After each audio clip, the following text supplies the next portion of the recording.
Join UF Hall of Famer and 14-year NFL vet Shane Matthews every weekday as he brings you all you need to know about your Florida Gators, including news, analysis, and opinions with some of the biggest names in sports. Find us on Spotify, Apple Podcast, Google Podcast, or wherever you listen to your favorite podcasts, or watch us live at 8 a.m. on Facebook, YouTube, and Twitter.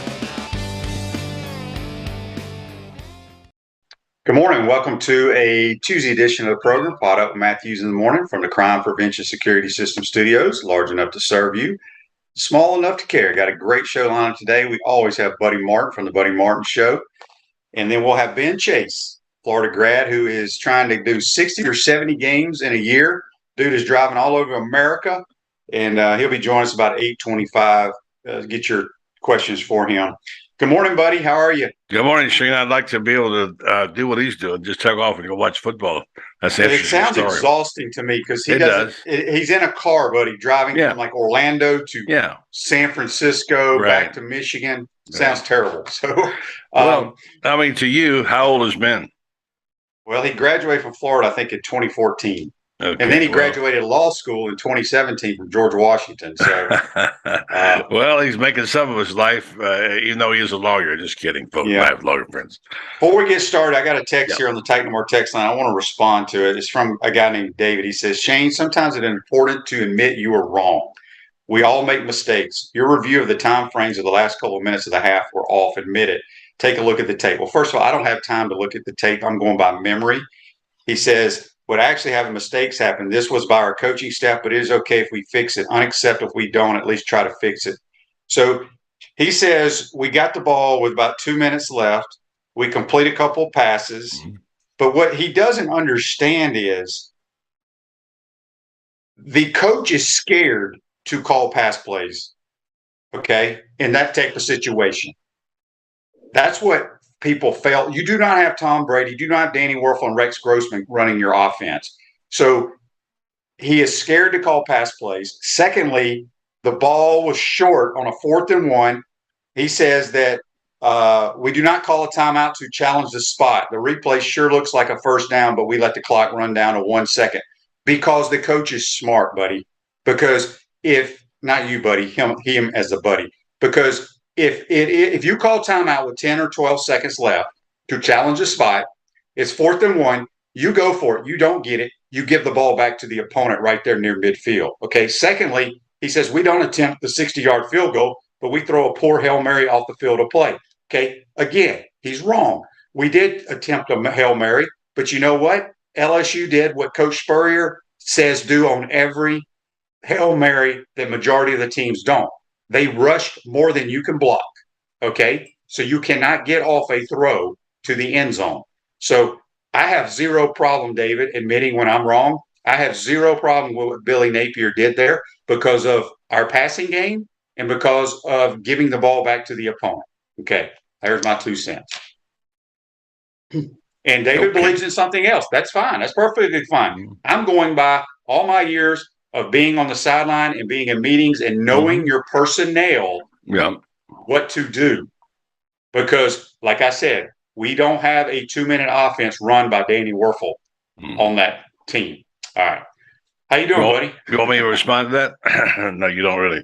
I get it. Look, I'd like to see you show us some film once in a while and tell us why, because you know the game and you played at the highest level and you have to teach us these things. There's always going to be room for discussion on a lot of things. There's general feeling that Billy shuts it down, that, when he should keep going for it. But and this is the point you're making too. When I don't subscribe to the theory you got to be afraid to throw the football. He threw a bomb on the third play. They scored. But anyway, that's buddy. I get it. I know it's different. I know they are safe. Yeah. Okay. Now I'm going to make your point for you, and I'm going to say, when you have no defense, okay, you better use your offense to help your defense. And that is you take as much time away from the other team as you possibly can. Yeah. And that's why you have to have a running game. Because you could get those long 50-yard bombs. You can't throw them every play because the other team can match it. So you got to be able to eat clock at some point, control the game. And I know, and then Billy's he will go for it. We've seen that. There's not a question of going for it. But there's a feeling, you know how fans do. They want you to go for it every play, and sometimes it's best to shut it down and go into halftime. So I get both sides of the argument, and I would agree with you on what you said. Mark says here on the Titan More text line from West Palm, should have called a timeout 1 second on the clock and then thrown a Hail Mary into the red zone. That's exactly what we did. Yeah. But we didn't get it off because they blitzed.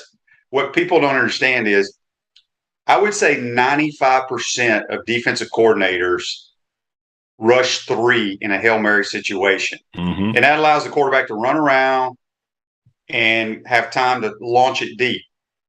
But as Coach Spurrier always says on shows that I'm on with him, you need to blitz because then you can't get the throw off. It's exactly what LSU did. I would go with Coach Spurrier's thinking on that. I mean, he knows a little bit about the game, so I'd go with him. This one, I'm not sure it's from, but it says, Shane, are we to the point now that we should just onside kick every time? Better chance of getting the ball back that way? No. We actually made some stops in the second half. People forget that. Made a stop at the end of the game on 3rd and 4th down, which then set up what we hoped would be a miracle in the swamp. Didn't work out that way, but boy, it was sure exciting for a moment there. And it was such a dichotomy. I mean, on both sides of the emotions. At one moment, you're thinking, forget about it. It's going to be 100. They're going to score 100 on them in the second half. Just get out of there, pull Anthony, and let somebody else play, and whatever. Good. But, Billy doesn't want to foster that kind of mentality. I understand that. But then all of a sudden, magically, and you can laugh at it if you want to, but it's like conjuring up the spirits. All of a sudden, everything started changing. Anthony's run, they finally get a stop, they finally get a call, and now it's a 1-score game, and you're looking for a miracle, and you seem to have gotten it with the interception, and then we know what happened. Some people would say that was a horrible call. You say it was the right call. I tend to agree with you that Dexter did fall on top of him. And then if I understand the rule correctly, I'm not saying I'm an expert, then falling on top of a quarterback is roughing the passer. Yeah. So it was just too bad because in that moment there was all kind of possibilities. Yeah, and like I try to tell people, if that had happened to Anthony Richardson, sure, people would say it was roughing the passer. Yeah. Jeremy says on Facebook Live, brought to you by Mellon, just say it's at least a mixture of scheme and players for the defensive breakdowns. It's not all the players. Look, it is what it is. I have zero problem with the scheme. I mean, I'll be happy to sit down with anybody and break it down with you. I go back to the Missouri game because that's where we gave up. When you have 3rd and 4s and 3rd and 5s, you're going to give a bunch of those because that's short yardage. Mm-hmm. But the 3rd and 12 pluses that we gave up 22. Well, there was not one problem with the scheme. The players took horrible angles. You want them to throw a completion underneath, and then you have guys rally to the ball to make a tackle. We didn't do that. Okay, I don't. That has nothing to do with scheme, people. Has nothing to do with scheme. So, all right, now let me ask you something, Shane. Yeah. Let me just ask you something. You're the expert here. What is coaching? What is coaching? As I understand it, it's getting players to do what you buying in and doing what you ask them to do. Right. In a scheme that you have chosen to put on the field. Now, it's a classic case of taking a square peg in a round hole. And I go back a lot of years when Doug Dickey took over the 69 Gators and tried to turn them into something they weren't. They took Camelot and made a mess out of it. If the players are not responding to what you're doing, don't you at least have to say, well, let's look at this scheme and see maybe we can make it more adaptable to our talent. I'm just raising the question, saying, okay, this is not working. Let's do something else. Is that a possibility? I mean, it always is a possibility. My solution to that from a coaching standpoint is if the guys aren't doing what they're supposed to do, I put somebody else in the game. Well, yeah, if you got somebody. Right? I don't care. I'm at the point now where if guys are taking bad angles, guys aren't rushing the passer, aren't staying in their gap on whatever play it is, get them out of the game. I don't care who you are, what you've done, or who you think you are. Get them out of the game. And I don't care if you put in a walk-on. Okay. What's the difference of a walk-on and a so-called 5-star if you're still giving up if you're dead last in defense. I would agree with that 100%. Maybe the walk-on plays hard. Maybe so. Maybe the walk-on does what he says. Maybe he's a little bit slower than the other guy, but he gives great effort. So I don't know. I don't have the answer. If I had the answer, I wouldn't be doing a podcast. Yeah. Well, yeah, you would. But anyway, here's the deal. Let me take the glass half full here for a second, because we can go down the rabbit hole in a heartbeat. Everybody, when you don't win, has the answer. Like I say, everybody's an expert in how to run a restaurant, how to start a fire, and how to call football players. Everybody knows that. It's one part of what we do. But the fact is, it is what it is right now. This has got to play out. Whatever it is, whether it's going to be Anthony's team next year or not, I don't know.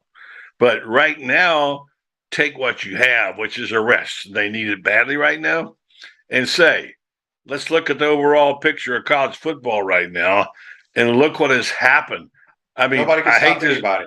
I hate to say this, but there's a certain joy around the SEC because somebody besides the same two teams are at the top. I'm not going to say I'm a Vols fan, but I'm saying, look at what's happened at Tennessee.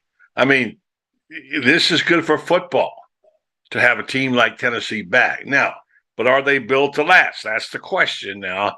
And I don't mean to change your subject on your show, but I mean, look at their schedule. What if they wind up? There's some scenarios going around here. People are saying, "Wow, look at this. There could be 4 SEC teams in the playoffs." That's not going to happen. But I mean, you take what's Alabama, Georgia, Tennessee, and Ole Miss. Those two, how good are they? On the other hand, maybe is the SEC not as good as it used to be? Anyway, college football in general, we have to kind of keep an eye. And thank goodness for the Gators that the Tennessee-Alabama game was on, because it took the focus off a really tough night for the Gator fans. But anyway, so I'll just throw it out there. You think the SEC is better or worse? And, is it going to be good for the Gators? We'll see. I think there's some people. Doreen Weeby, a realtor with Caldwell Banker, Emma Parrish, for value fast, friendly, reliable service. Call her today at 352-562-1411 to help your dreams come true. Jeremy says, again, thank you, buddy. I swear it just seems like Shane never wants to blame any of the coaches until after they are fired. Basically, anyone at WR. I'm not paid by WRUF. I'm not paid by the University of Florida, Jeremy, even when I broadcast the games. You have your opinion. I have mine. You tell me defensively, other than Ventrell Miller, I will say this. I believe Ventrell Miller is a solid SEC player. I think Jaden Hill's a solid corner, and I think Jason Marshall Jr. is a solid corner. Okay. Other than that, I don't think anybody else is SEC caliber. Well, that's my opinion. Brendan Cox is pretty good. Buddy, he just doesn't make enough plays for me. Okay. Well, he's the best. I mean, I know he'll be drafted, but that doesn't mean I'm just going by what my eyes tell me. All right. And I guess Jeremy knows football. He wants to do a different scheme. He doesn't want to blame the players, but the players have to make plays. And, you can, and people want to blame the secondary. I know our safeties have not played well, but you cannot sit back there as long as the quarterback has and cover anybody. That's just football. So, everybody has their own opinion. Don't get mad at me, Jeremy, because I'm giving you my opinion. You have yours. And you get paid to give your opinion, and it's valid. No, but I don't get paid by the University of Florida. No, of course that's what he needs to understand. And I know that, and I respect you for that. Let me just say one thing. I'll raise this question. You got enough static going. You don't need me to be giving any. But when Florida couldn't stop anybody on third down, when 4th and Grantham under Mullen, was that the coaches or the players? There's one common denominator. Is that's pretty much the same crew on defense. Now you lost what's the kid that played defensive tackle from Tampa that plays for the Bengals now? I can't think of his dang name right now. Anyway, so you lost him. It's pretty much the same crew, okay? And like I said, I love Desmond Watson. I love the kid. I love his story. He should not be playing in SEC football. Well, let's just spot him in there every now and then. Right. I mean, maybe 5 plays a game. Yeah, he should be playing that. He should be playing about 7 or 8 plays a game. You're right. But let me say, was Kyer Elam any good? I saw him make a great play in the game the other day, an interception. So anyway, I believe. I'm sorry to interrupt you, but I believe Jason Marshall Jr. And Jaden Hill will be NFL players. Okay. So I told like Jeremy. I mean, you can go back and watch the podcast from May. And I told the problem with this football team before they kicked it off was the front 7 on defense.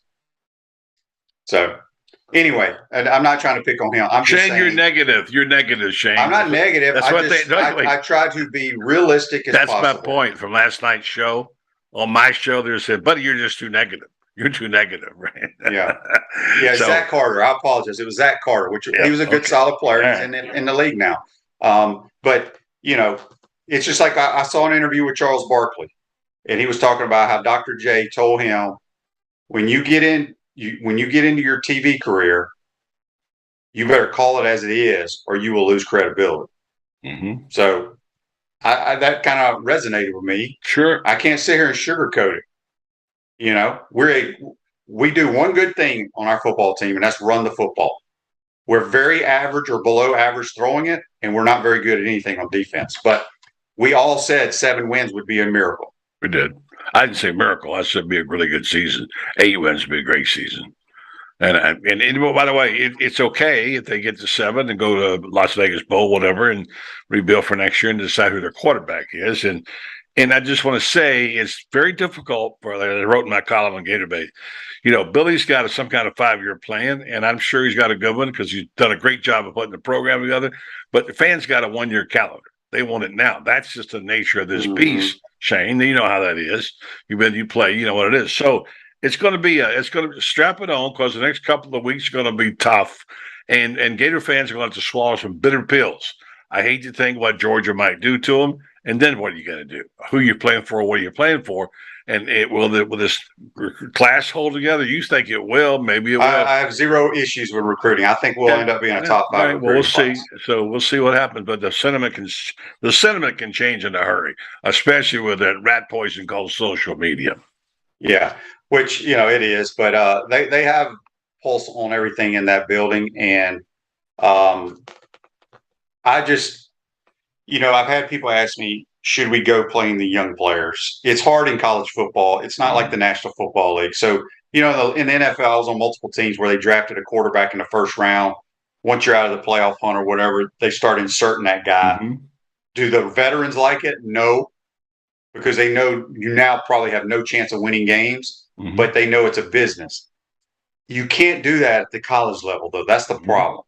Because I don't say you'll lose people on the team, but you still need to win as many games as you possibly can. Mm-hmm. And we got to get to 6 to get to the bowl game, because we need to give all these younger players, the Shamar James of the world, we got to get them more reps and practice time. Yeah, the practice time is what it's about for sure. So, yeah, I mean, look, here's the other question now, and I'm going to leave it to you to decide this. What does Billy do?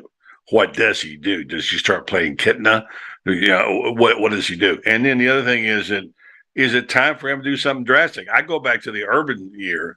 I guess it was 2004 when he had to revamp his whole offense and put in a fullback and changed a bunch of things and bailed and managed to salvage that year. Is it time for Billy to make some changes like that? Well, I have a friend who actually played football for a long time, and he thinks we need to basically run the Wildcat with Anthony every play and never throw a pass. RPOs and stuff. No, he says don't even let him throw it.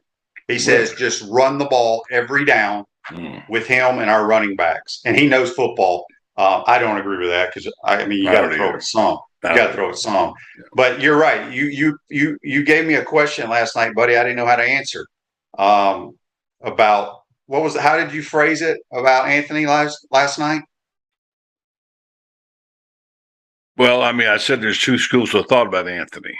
Right. One would be that you say he's our quarterback.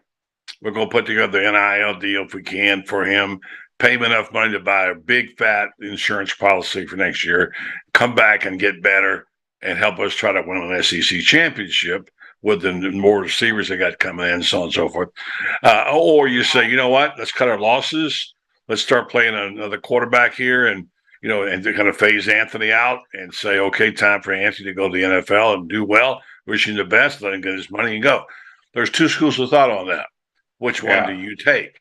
I prefer the one where it keeps him here for a year. And I know the issues about his passing. I know he's not your traditional read quarterback. He's going to have to play it. He's going to have to improvise it. And he does have a great arm. that doesn't necessarily make him a great quarterback. I think he's a major talent, which is, you'd like to see if you can coach him up and game plan. But I understand how people might not agree with that and say, it's time to go somewhere else. The only thing is, what do you do? Where do you find that quarterback from a transfer portal? I would have a hard time finding a quarterback right now in the transfer portal for 2023. It's going to have to be someone probably like Jack Miller or whatever. Well, I don't know. I mean, we won't know until the season's over who goes into the transfer portal for the most part. Yeah, it's a tough situation because, Anthony has an NIL deal. Do they sweeten it to keep him here next year? Because he's going to be a first round pick. Yeah. My only concerns are, people say, well, give him another year. You can kind of tell what's going to happen now and in a year, in my opinion. I think he's going to be the same up and down player next year at this time if he comes back. So I think he needs to. I think he's going to go pro. That's just my personal opinion. If you're going to be a first round pick, why not go? But we'll see. Well, maybe, but I mean, on the other hand, he's a local kid. He loves Gainesville. He loves the Gators. Yeah, he may want to get out of Gainesville too, though, buddy. Well, he might, but I mean, he might not. He might want to play in. He's played better when he ain't been in Gainesville. Well, but here's the thing. I'm going to just make this point because now you got to go. What Mullen did was egregious. He allowed his players to quit on him, and they quit and left him high and dry, and sort of just threw the baby out with the bathwater and just quit. And the players quit before the bowl game. All right. One thing I'm not seeing in this program is quitting. And I think that might play into Anthony's thinking. I don't know. But regardless, what I do like about the way Billy's built his team is there's a loyalty. But having said that, Shane, you said it many times, if you're not getting the reps, you're going to play someplace else. And that's fine. That's the way it ought to be.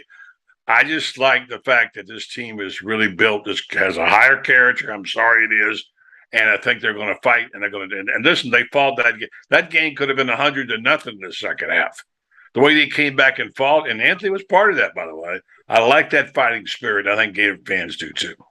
Yeah, Joseph asked, Shane, why would an NFL team take a shot on AR in the first round when he has shown he can't read a defense? You got to have it between the ears at that level because they don't care. The NFL is turned into the NBA because if you watch the NBA draft, you probably don't even know half those kids that are drafted. It's all on potential, and that's what they're drafting on now, especially quarterback position. Because I was on teams in my 14 years where we drafted a quarterback 4 times in the first round. Okay, only one of those guys ended up being a starter and playing a long time, Carson Palmer. The other 3, actually, it may have been 5.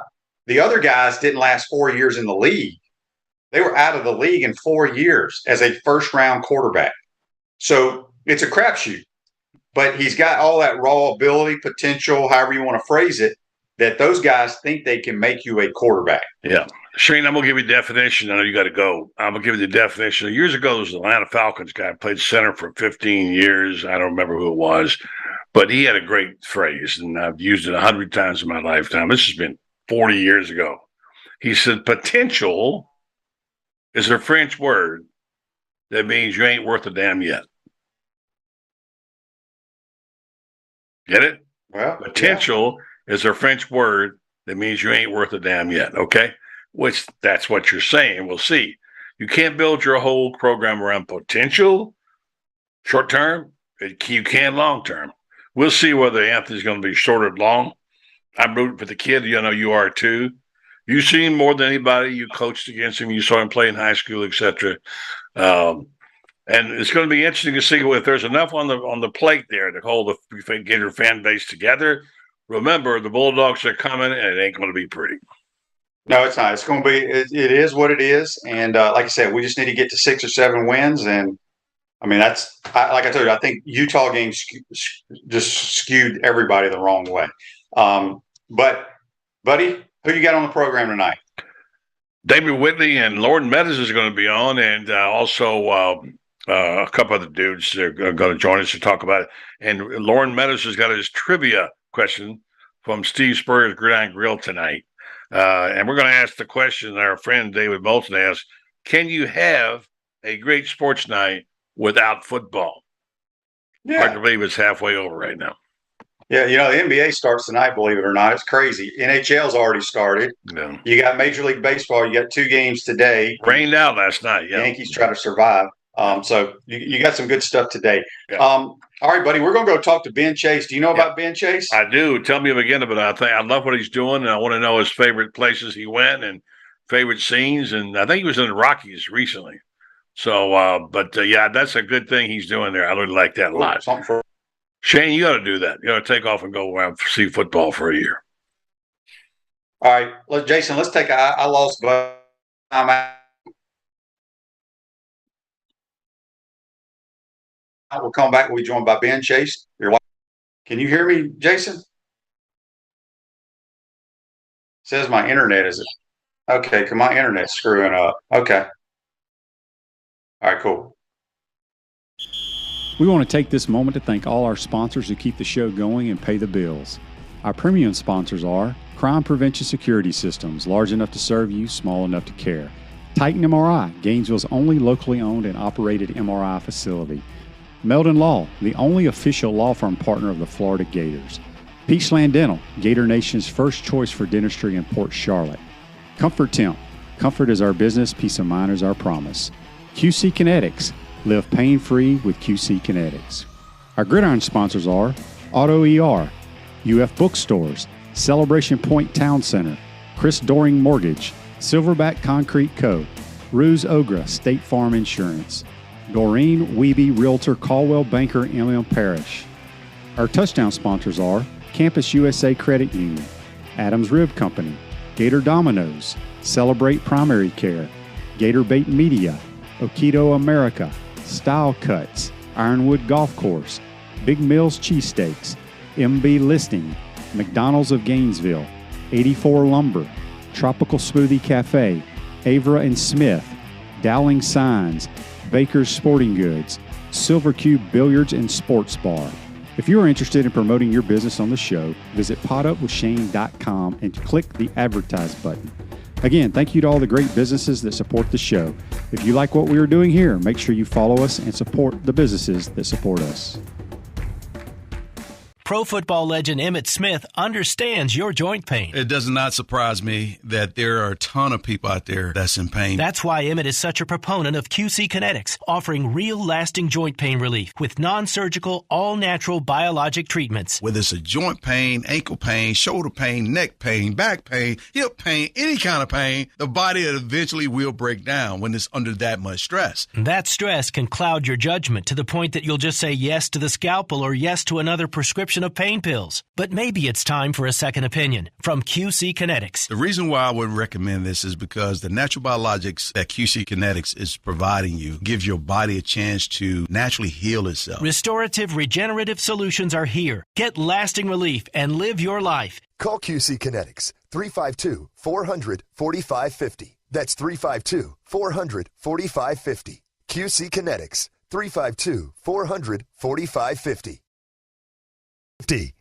Welcome back to the Crime Prevention Security System Studios, large enough to serve you, small enough to care. Celebration Points, where the Gators go to celebrate, with premium brands like the Keys Bar and Grill, Medici's, Regal Cinemas, Dave & Buster's, Nike, Le Macaron, the Gadget Guys, and the HBC's restaurant, Spurrier's Gridiron Grill, now selling head beer, Coach American Lager.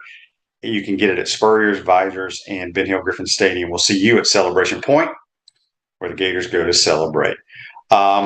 We're now going to go to the Titan Number Hotline, and we're joined by a special guest, Ben Chase. He's a graduate of the University of Florida, also George Washington Law School. Good morning, Ben. How are you, my man? Good morning. I'm doing okay. Sorry, I was a few minutes late. Like I told you, I was in a line of a pilot bathroom there's actually a line here, and wherever I am in Tennessee, where it's not the smartest to wear this gear right now, but I'm doing okay. All right, so let's go back. You graduated from the University of Florida, went to law school, and now you're trying to, I want to say it's now 70 football games this year you're trying to attend. When did it start? How's it going? How damn tired are you? Just give us a rundown of what's going on. Sure. So the idea has kind of been simmering for a few years now. I've done like crazy road trips before in the past, and Gator Twitter knows like they actually banned me from road games because whenever I would go overnight, we'd lose. Like I went from Orlando to Texas A&M overnight and during the COVID year, and we lost on that crazy fumble and yada yada yada. But they don't talk about the times I drove in from like Orlando to Kentucky and seeing some crazy wins. But it's okay. Yeah, so I've done it before, and it was one of those things where I left my last job about 2.5 weeks before the season started.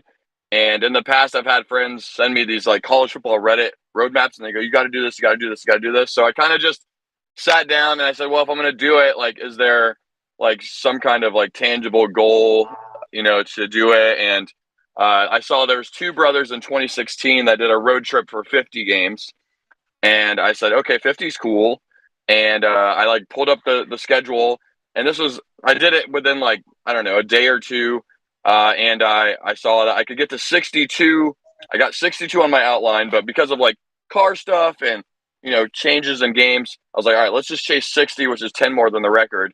And then yesterday, I looked at my laptop for the first time since last Tuesday, so like 8 days ago. I was able to see that I could add a few more, and now we're chasing 70 games for the record. So I did see where you drove from a UCF game all the way out to California. Yeah. Saw some games there, then drove back to Michigan. Mm-hmm. All right, so you're doing this by yourself, correct?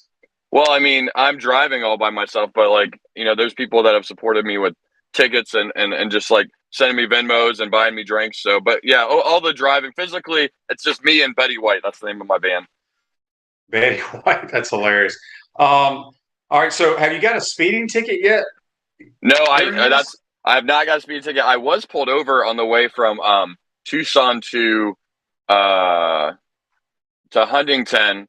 It was like 3 a.m, and like I was in like I right outside of Oklahoma City, and he said that I was like going like waving back and forth, but I wasn't tired, and I had California plates, so I was like, okay. But I was going quickly like by him early, so maybe he saw me speed by him, and then he pulled me over like 5 miles later and was like, "Just so you know, we're paying attention to you." But I didn't get a ticket. He was just like, "Hey, like, are you?" He asked if I was drinking, and I was like, "No, I've just been driving for like 20 hours." But besides that, I haven't gotten any. The only ticket I've got was a $5 parking ticket in Morgantown.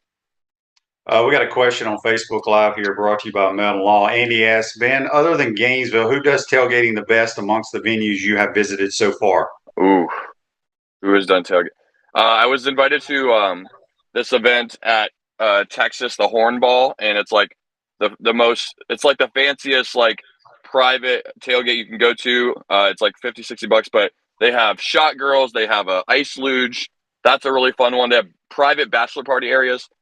Both games in West Virginia were crazy. I mean, I went to a Marshall game, and they go really hard, and then West Virginia, they're just slinging moonshine around everywhere.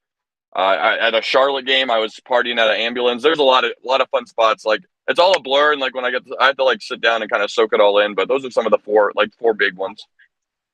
So John asked here, what's the best game day atmosphere that you've been to? I mean, that's kind of, would you say Morgantown, or is there one better than that? Like game day. Well, it was tough because Morgantown was on a Thursday, but it still was like they have this lot called the Blue Lot. It's like the hospital parking lot that's opened up for tailgating, and so the game started at 7, and they didn't open the parking lot until 5, and I got there and the parking lot was full when I got there before the game. So like that was impressive. I mean, I went to the Alabama Texas game from like an atmosphere inside the stadium. Like that was like dynamic. Lane Stadium for like Enter Sandman, the first 5 minutes of Virginia Tech. I hate to say this, but I do like Auburn a lot, and that experience is special. Yeah, it's a good place. So have you stayed every game that you've attended? Have you stayed the entire game, or do you leave early? No, I stay till the end. I do like a little selfie at the end. Like I try to get a video of like the scoreboard, and then like I post like a thread of like the end of the game. So like I've done 4 2 days or Texas two steps as I call them. So like all those games, I like leave, I take a selfie, and I run to my car, and I run, and I haven't missed a kickoff at any of my 2 steps, but I have missed a few kickoffs. Like, but that's mostly because I got to find tickets, and like the reception at some of the stadiums are hard. It's hard to like buy online, so I got to scout. So basically, that's what I was going to ask you from a ticket standpoint. You said that you've gotten some people have donated their tickets to you. If that doesn't happen, you basically have to try to find them online or go to the ticket office and purchase them. Yeah, well, I mean, so I don't know the total number of tickets I've just walked up to and asked for an extra, but like the first 2 games of this road trip, I just found someone that had an extra and they just gave it to me, and that included the backyard brawl. I was at the Notre Dame game. That was the second game on Saturday, and I was blessed like a veteran. It was the second person I asked if he had an extra ticket, and he goes, "Yeah, I have 3. Do you know anyone else?" I was like, "No." He's like, "All right, let's go inside." So I usually like take a lap around tailgates and see if anyone has an extra, and I'm willing to pay, but most people are just like handing them to me. But so I've gone to 29 games, and I paid for 5 games. Oh, wow. All right. So I know I've seen some pictures of you on Twitter. You purchase, some gear from certain schools. Do you buy Yeah. something at every place you go or no? So like I have 6 teams that I don't buy gear for, but everyone else, like I try to go to Goodwill before the game to save money, because every Goodwill in these like towns typically has like second worn gear that is like good enough. For example, like Virginia Tech, I got like a really nice women's track suit basically for $20 and it worked for the game. And then so I get like a shirt and a hat, and then I give away the hats to people that have helped me on the road. Like I have like a spinny wheel thing. I'm way behind on doing the giveaways, but I've had over 150 people like support me either through sending me Venmo or getting me a ticket, and I try to give back. So all the hats I get, I'm eventually going to give away. All right. So Joseph says here on Facebook Live, he can't imagine what this costs. Do you have Cash App? I do have Cash App. My Cash App is $Ben G Chase, I think. But yeah. Ben G. Okay. All right. We'll make sure. What about your Venmo? What is your Venmo? I just changed it to @Ben G Chase. So Okay. all of my stuff should be Ben Gator Chase. All right. And John's got a question. Go ahead. Yeah, go ahead. No, go ahead. All the questions. John had a question for you here. He said you got interviewed on SEC Network by Burns and Doring. Can you talk about that? Were you nervous doing that interview? You got to be more nervous doing my interview than being on TV, right? Of course. No, I mean, it's funny because I think you messaged me and I was like, I'm not going to share the video of you saying, I have no idea who Ben Chase is. I just thought it was funny because I was like, no one should know who I am. So I don't blame you. So that's it. So the first time I was on, I've been on twice. The first time was like a Zoom like this from the back of my van. And I was less nervous because I was in my space. But in the studio, it was kind of crazy because like they're like, all right, we're gonna walk you over, and you're just gonna walk on set, and we're gonna get going after this commercial break. So there wasn't any prep. So I was giddy, and I was also coming from a game. Like I drove from South Carolina so I was not on much sleep. But yeah, I was nervous. But those 2 guys are just genuine, and they actually, it seems like they like the story and they appreciate it. So it's not like they were faking it. So that made me more comfortable. And there's a point during the interview where like I look over to Chris and I just look at how he's sitting and I go, oh, this is how I'm supposed to be sitting. So I don't know. You can like probably pull it up and like you can see me like mirror how he's sitting. And that like made me like calm down a lot. Awesome. Well, speaking of that, at Chris Doring Mortgage, they do mortgage lending, right? Helping home buyers throughout Gainesville and North Central Florida. Call Chris Doring Mortgage today at 352-244-0840. Speaking with Ben Chase here, he's trying to break the record. Going to try to get to 70 football games this football season. That doesn't count bowl games, right? No, it does. I'll break. So the record is like all on a road trip. So those brothers did 50 games and their 50th was the national championship. Like I'm going to be like my regular season. If on my outline, I'll be at, if everything falls right, like 57 by the end of the regular season. And then it's like plus 13 or 14 for the bowl games. Gotcha. Joseph says, tell Ben to send a gator emoji back so we know he sent to the right one. I guess I don't know if he's talking about Venmo or Cash App, but we'll make sure we put that on our show. So basically, you're sleeping in old Betty White, right? That's where you sleep. Yeah. So I've had like 52 nights on the road, and 37 of them or 38 of them have been in Betty. I've had 6 couches, 7 beds, and 2 hotels donated. Awesome. John wants to know also, are any of your cold weather games planned. Are you prepared for those games? The games are planned, and I'm not prepared. Maybe so you can get some people to donate some gear to wear for wherever you're going. Where are you going this week?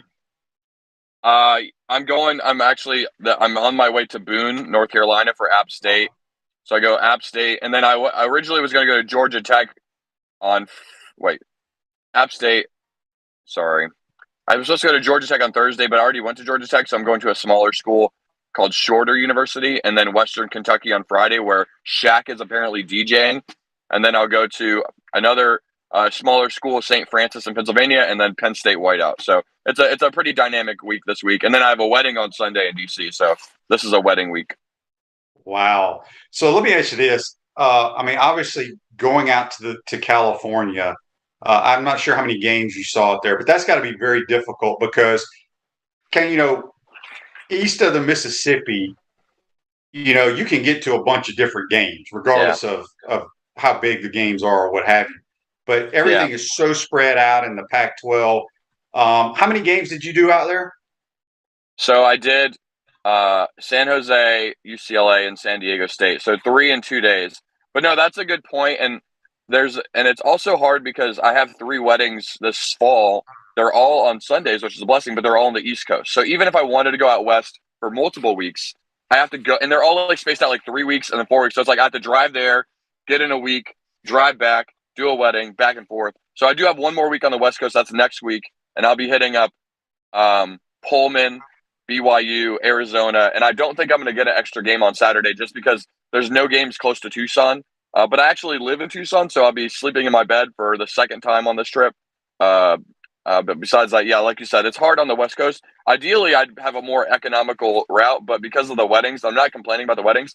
They're bringing me back to the East Coast. Well, anybody that gets married during football season, you can complain, okay? You're not supposed to do that. Have you been to Western Carolina? The director of player personnel, Todd, is a good friend of mine.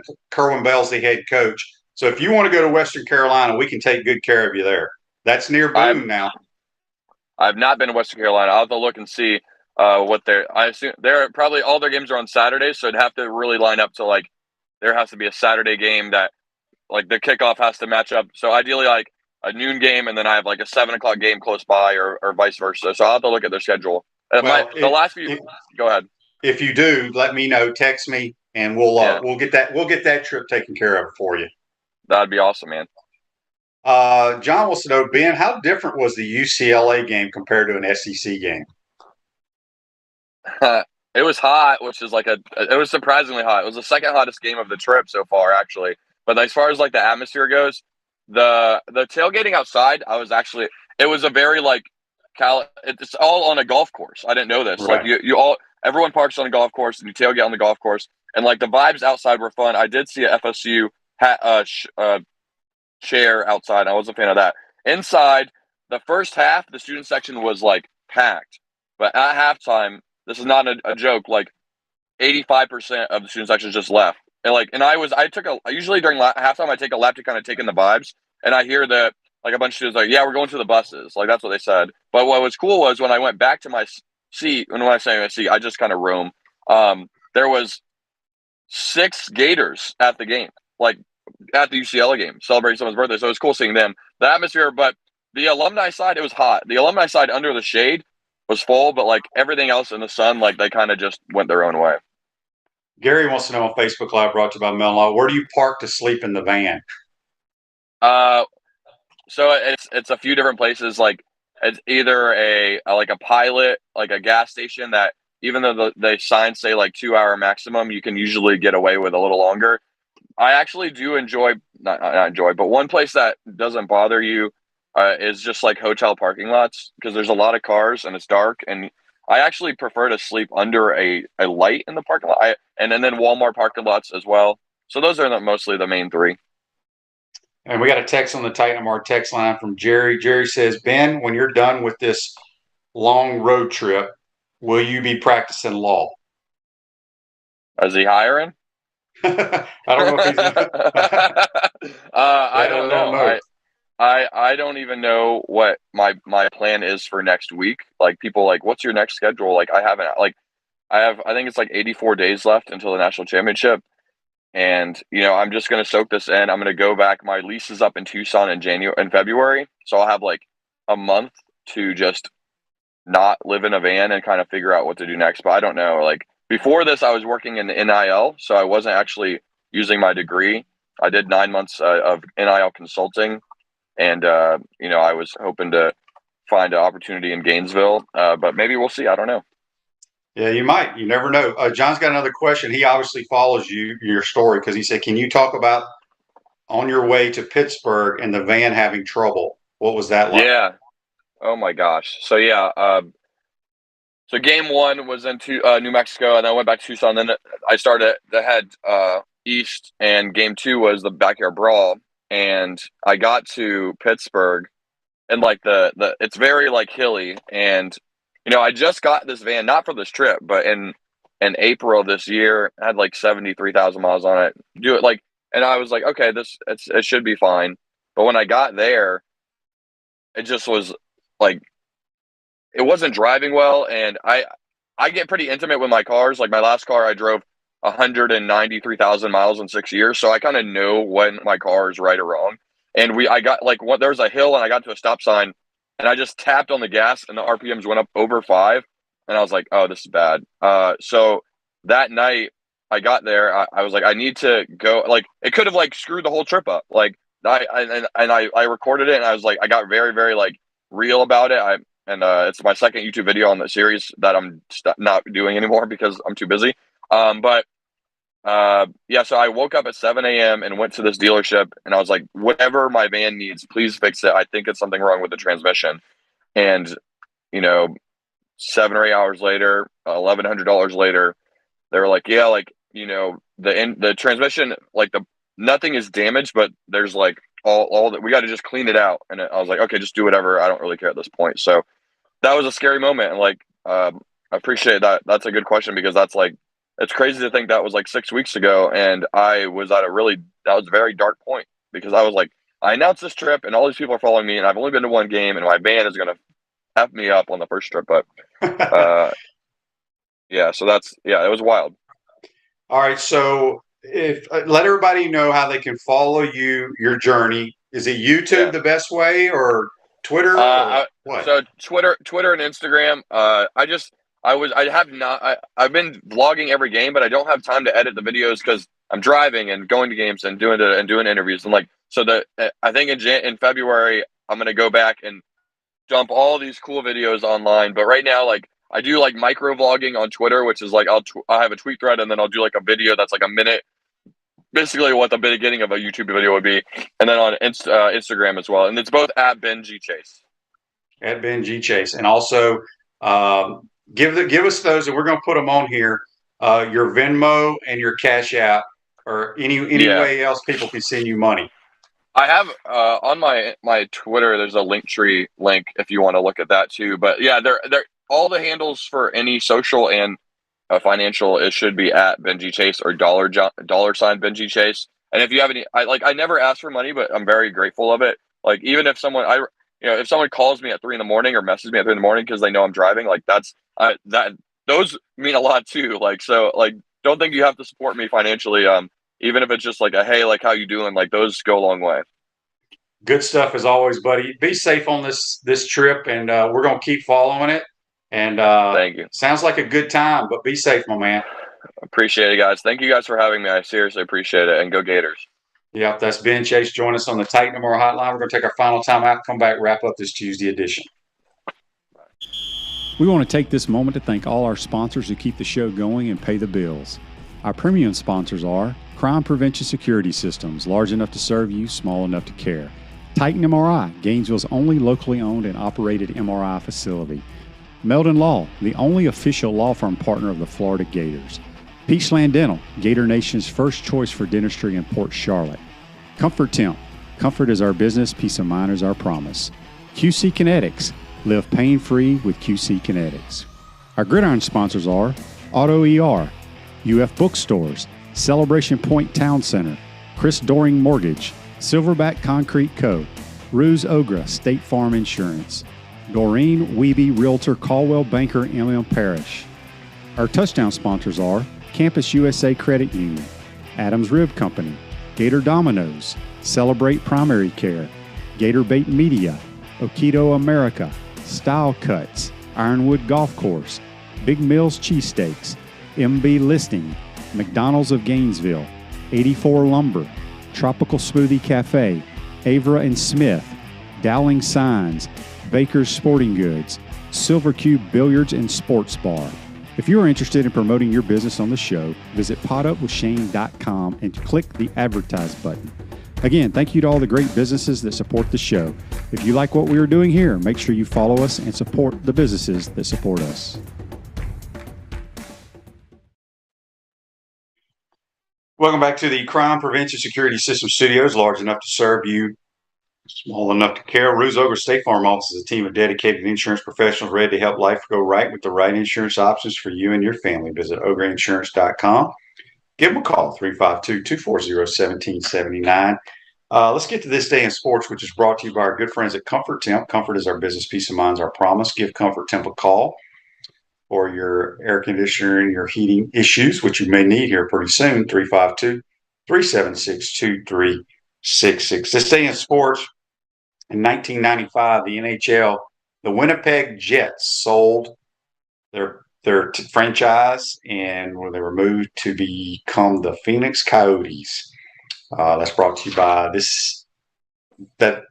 by good friends at Comfort Temp. This day in sports, I was reading multiple things, trying to do more things that I could possibly do at one time. Reading, man, really want to thank Buddy Martin and Ben Chase. Boy, what a journey he is on. Living out of his van called Betty White. If you want to shoot him a couple of dollars here or there, I'm sure he will be happy to receive that. Tomorrow's program, we'll have JC. We'll do some Peachland Dental picks. But we'll also have Mike Morgan give his thoughts on the landscape of college football around the country and also in the Southeastern Conference. Today, I think around 4 o'clock, the Yankees and the Guardians play the game to get to the ALCS to face the Houston Astros. And the first game of the NLCS against the Padres and the Phillies is this evening. And also, believe it or not, as I mentioned earlier, the NBA starts tonight. Not that I care, but it's hard to believe that NHL and NBA are already cranked up. So we have all these sports going at this time. Chris says, good morning. We are going for a third championship in a row, 23-game winning streak on the line tonight, Baker County Middle School. Good luck to you guys, Chris. Pretty good football program there in Baker County, the youngsters. Hope you enjoyed today's program, folks. Have a great day. We'll see you tomorrow. Take care.